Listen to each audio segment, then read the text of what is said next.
sekarang anemia.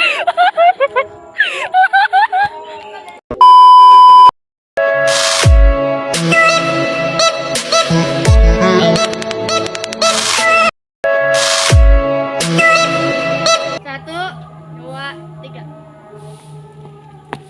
Ada sekitar 2, miliar orang terkena penyakit anemia. Sebelum masuk ke topik, jangan lupa like dan share ke teman kalian jika kalian lihat.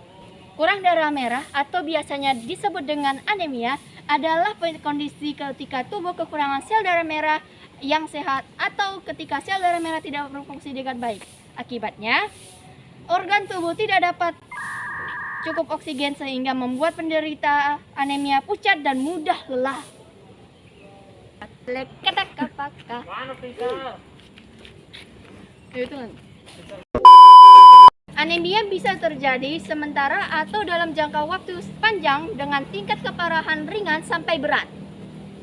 Anemia merupakan gangguan darah yang terjadi ketika kadar hemoglobin, dengan kata lain bagian utama dari sel darah merah yang mengikat oksigen, berada di bawah normal loh. Apa iya, Dek? Yes, yes, yes, yes. Yes. Juga orang dewasa dikatakan menderita anemia bila kadar hemoglobinnya di bawah 14 gram per desiliter untuk laki-laki dan kurang dari 12 gram per desiliter untuk wanita. Anemia dengan kadar hemoglobin di bawah 8 gram per desiliter sudah tergolong berat. Kondisi ini disebut dengan anemia grafis. Penyebab anemia yaitu anemia terjadi ketika tubuh kekurangan sel darah merah atau hemoglobin. Akibatnya, sel-sel dalam tubuh tidak mendapat cukup oksigen dan tidak berfungsi secara normal atau bisa dibilang hipoksemia. Secara garis besar, anemia terjadi akibat 3 kondisi berikut ini. Produksi sel darah merah yang kurang, kehilangan darah secara berlebihan, hancurnya sel darah merah yang terlalu cepat. Gejala anemia sangat bervariasi, tergantung pada penyebabnya. Penderita anemia bisa mengalami gejala berikut: lemas dan cepat lelah, sakit kepala dan pusing, sering mengantuk, misalnya mengantuk setelah makan, kulit terlihat pucat dan kekuningan, detak jantung yang tidak teratur, napas pendek, nyeri dada, dingin di tangan dan kaki. Gejala di atas awalnya sering tidak disadari oleh penderita, namun akan makin terasa seiring bertambah parahnya kondisi anemia.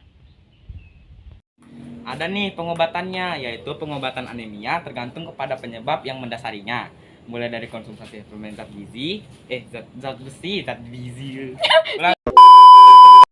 Ada nih pengobatannya, yaitu pengobatan anemia tergantung pada penyebab yang mendasarinya.